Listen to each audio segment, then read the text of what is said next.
Welcome to our year-end conclusions. If you didn't catch that, again, it's conclusions with a C-L-O-U in it. It's a very different episode for us this year as we wrap up. Usually I have the community with me. I love our puns. But today, it's really the first episode where I'm talking directly to you, our viewers, because as we wrap up the year, it's really a good time to reflect back and really kind of think about where we're going moving forward. So, because I am alone in this episode, I have my friends here with me representing the community in our Christmas-themed episode. We're a few days away from Christmas, and we as a team celebrated actually our Christmas party on November. So we had an early Christmas where it was giving Santa Clou as always. So we came up with that pun a year ago when we were really gift giving and in the gifting season of life, which is really where we are now. And we wanted to really continue on that tradition. It's cool because as much as Clou is a company, it's really a company I've grown for a year and a half now. And it's fun because I get to make it my own. I get to make my own rules. I get to create my own culture. But really, at the end of the day, as a business, we're also still trying to do what's right.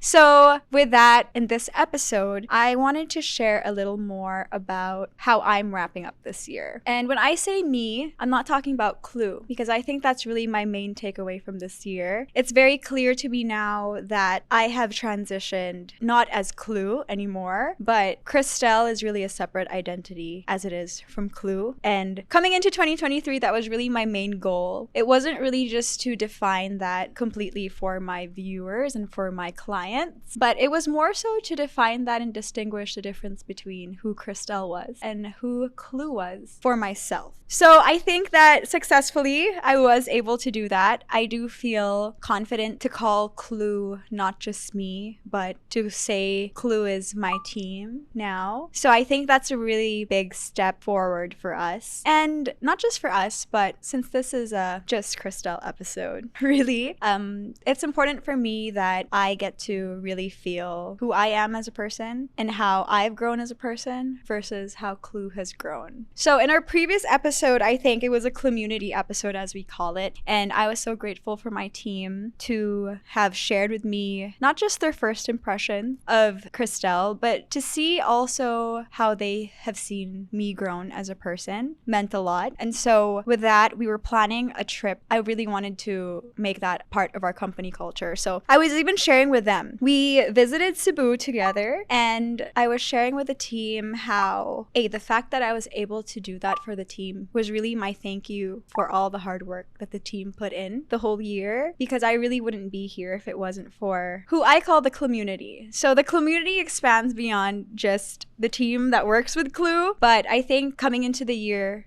2024, I hope that the community also becomes our listeners and our audience who resonate with the concepts that we talk about, with the themes that we bring to light also. So the conclusion in all of this is that I'm definitely where I think I want to be.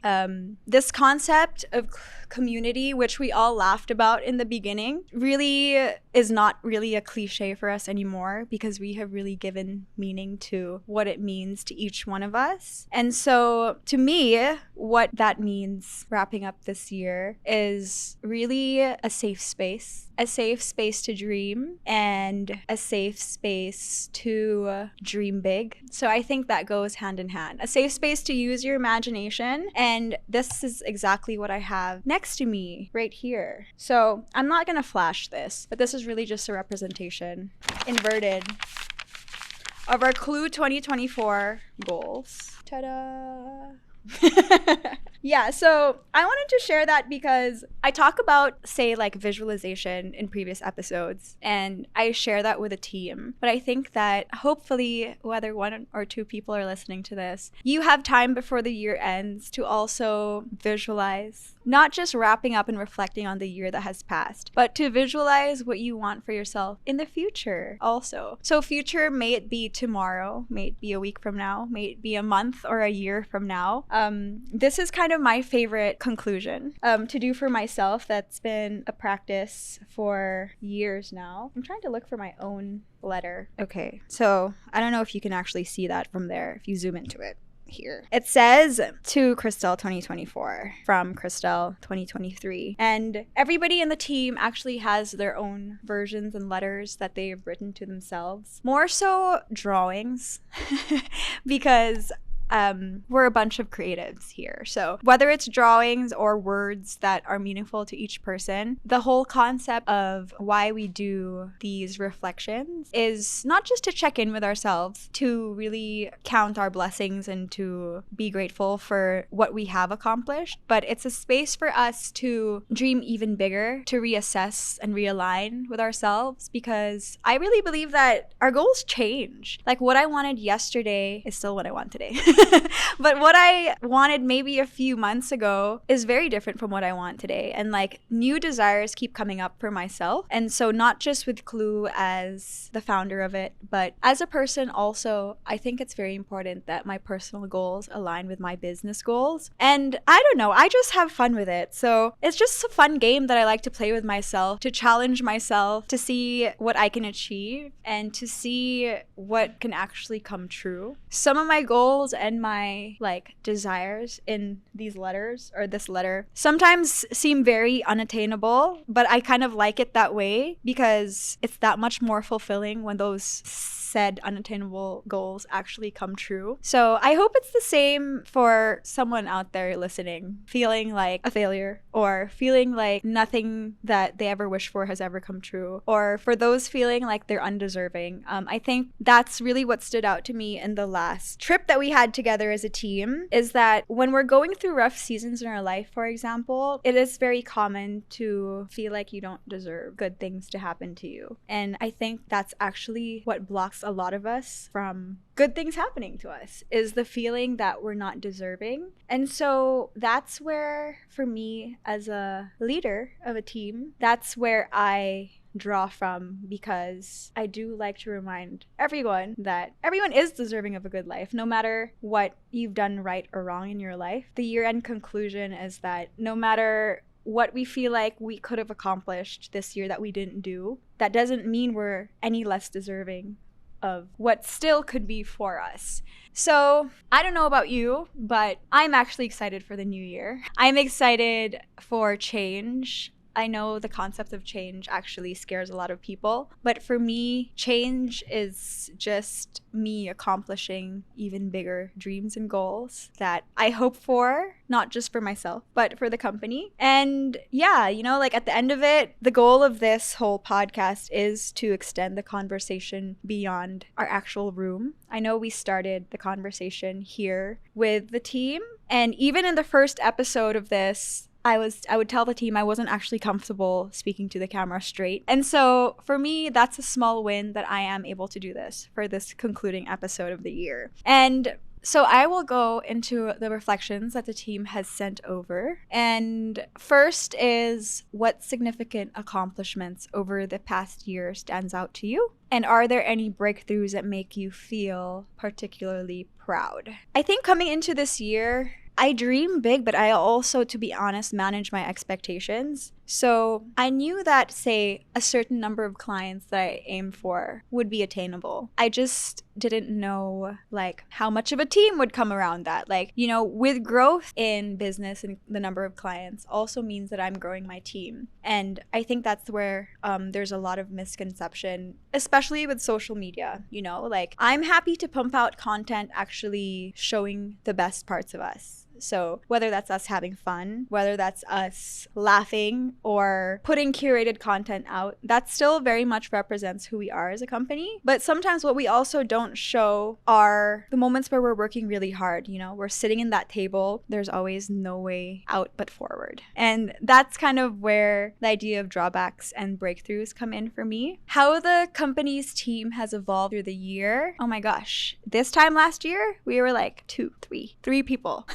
And within the year of like gaining clients, losing clients, which also can feel like a drawback when you do lose clients. I could have easily honestly sulked in that and seen it as a drawback. And it's humbling in a way because at one point I did feel like for Clou as a community with our number of clients, we were on a high. Like we were on like 38 clients nonstop hustling. And then all of a sudden, you know, it's like you wake up one day and you lose 5 or you lose 8. And then for me, it's like I kind of sat back and had to ask myself, like, am I doing something wrong? The fact that we had lost clients, but also if I stayed in that place, I would not be able to diversify. But in the same way, I also needed that moment to diversify. So when I say diversify, I mean social media has always been the focus of Clou. The idea of film and television, going back to that, was always just a dream for me. But this was the year. And this is what I love about these podcast episodes, because if it's to put out there for whoever to see, it's fun for me to rewatch because this becomes like a time capsule. Every time I rewatch a previous episode and see myself or the team in it, and I was sharing this to the team the other day, but I was like, I'll never be that same exact version of me in that like podcast episode. And whether it's I'm watching it a day after, a week after, a month after, like when I rewatch my very first pilot episode of not just Clou, but of Get a Clue, I was a completely different person. Like I think even with each episode, I find myself sharing more sides of my personality, becoming more vulnerable as the episodes go by. You know, I think from the other side, just watching it, it's easy to draw any conclusions. But for me, when I rewatch these episodes, and for people who know me best, who work with me also, it's like watching a home video of how we've grown, you know? So the scary part about that is anything I say is actually on film. So I think that goes with anything you put out there. There's always that risk of it. But hey, whether I will regret something I say in one of these episodes years from now, whether it will be relevant or not, I think reflections in general are always personal. And it's coming from a perspective of just Christelle and just Clou.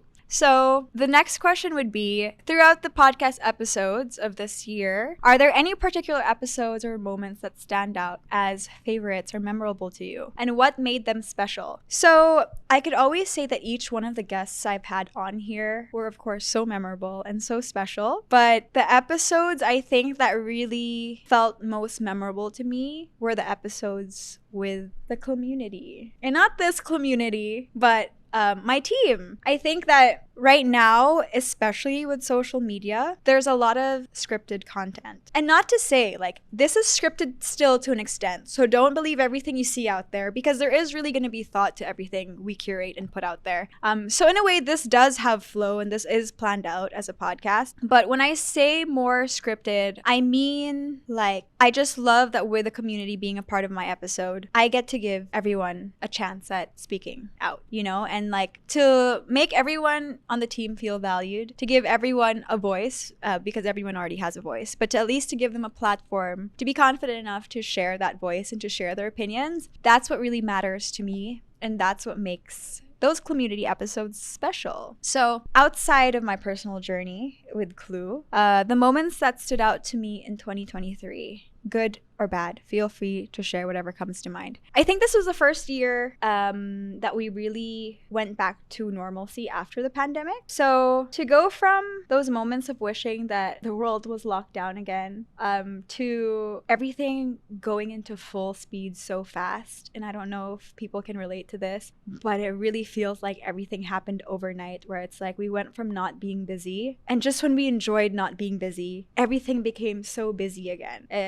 You know, it went from spending 24/7 with my family to not even speaking to my family because of how busy I was with trying to hustle back into work. So yeah, I think that's the reality of what this year was. Again, it's a reality that's not the same for everyone, because I feel like I was in a privileged enough position where I was hustling for my own personal goals, but not hustling because I was trying to put a roof on my head, you know? So I think that's the whole concept in the pandemic, when they're saying like, okay, everybody is on a boat and it's sinking, but some people are in a bangka, some people are in a speedboat, some people are on a yacht, you know? So it's really not the same situation for everyone. And that's, I think, what 2023 felt like. And it was also a lot of good, because I felt alive again in terms of things were back to normal. Travel was back. I got to celebrate so many of my loved ones' milestones, like engagements and weddings and birthdays. So I think that was the good. The bad, I think,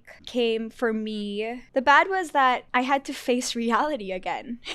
It's like there's this quote I'm trying to think about when they say, are you really healed or are you just not triggered because you aren't around your triggers? I'm butchering that. But the concept around that, so I feel like I was forced to face a lot of, not my triggers, but just I was forced to face life this year because there wasn't much option to run away. And even if there was an option to run away, I wanted to kind of head first tackle everything so that I could grow. So I guess that was not bad, but just those were the more painful moments where I did feel a little guilt in rest. I felt like at one point this year, if I wasn't busy, I wasn't doing something right because I was stuck in a pandemic where all I did was rest for so long. So that's really the conclusion in the finding the balance of the good and bad for this year. It's trying to rid of the guilt around also reminding ourselves to take care of ourselves and to also want to hustle.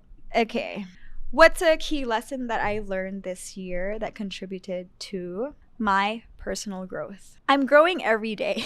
What is personal growth for me? I think it's managing my emotions, because I think that for everybody, no matter what age, no matter what phase in our life we are in, we're gonna have problems, we're gonna have challenges. But I think or at least I hope that as time gives us experience, we learn to manage our emotions better and we learn what works for us in terms of how we cope. So really, that's what contributed to my personal growth. This year, I learned a lot about what I wanted. Not what Clou wanted, but I learned about what Christelle wanted, what worked for me, and what didn't work. We're just gonna put that on the side. Yeah. Note to Queen, the quote is, are you healed or are you distracted, right? Okay, yeah. Anyway, this year, I was actually just talking to someone about that, where we were both catching up and the last time we had seen each other was the pandemic, and we were telling each other like all of the goals that we had going on in our life. We were like, yeah, like just this after this after this. It's just been so busy. And so I looked at her and I was just like, true, same for me. But are we keeping busy to stay busy and reach our goals, or are we distracting ourselves for something we don't want to think about? And it's true. It doesn't make it a bad thing if we're keeping ourselves distracted. And I think that's what I have come to peace with for myself. I think that's how I cope. And so if my distraction is drowning myself in work, that's my personal growth. I could have worse distractions in my life. So I feel really blessed to be in the position I'm in, where at this age, I have so much to be grateful for. I feel like I've already built something that if I died tomorrow, knock on wood, none of this is wood. Oh my gosh, help, this is fake wood. But if something happened tomorrow, I already would feel fulfilled with what I've accomplished so far in my life. And yeah, this is something that's a legacy that I want to leave behind. So yeah, like I said, if my distraction is work, it works for me. Yeah. Piece of advice for aspiring Filipino creatives who look up to Clou. Oh, this is really cute. I mean, it's already nice enough for me to disclaimer, this is really the first time I'm reading that question. So it's really nice for me to even read that someone out there is looking up to Clou because I don't even know if that's a fact. So the idea of it is really nice. But if I have a piece of advice for aspiring Filipino creatives, and I guess that's the community we're talking about beyond our office space, only one piece of advice? Follow your feeling, always. I think there's value in using emotions to be creative.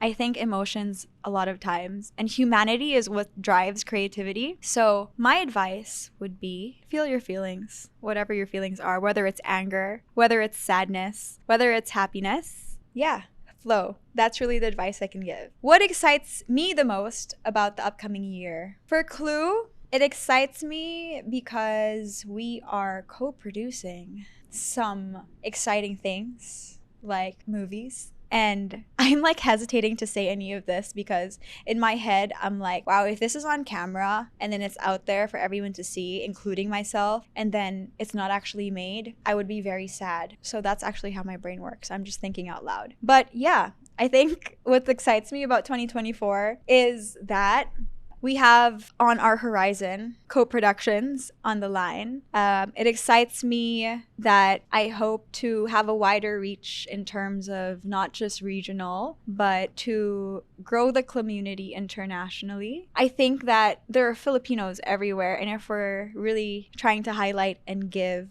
platforms to Filipinos, creative, we're everywhere around the world. What else is exciting? It's exciting for me for Clou that even now, as we film this episode, I already know that we have upcoming guests to come speak on Just Clou who have so much to share, who I have so much to learn from, and who inspire me, meaning they're also able to inspire hopefully you. So that's really what excites me. On a personal level, I'm excited to celebrate more moments, celebrate birthdays, celebrate weddings, celebrate travels. And that goes for not just my team, because I know within the team itself, we have those celebrations coming up for the new year. But in my own personal life too, I'm excited to celebrate the people I love. And I am most excited to see my dreams come true.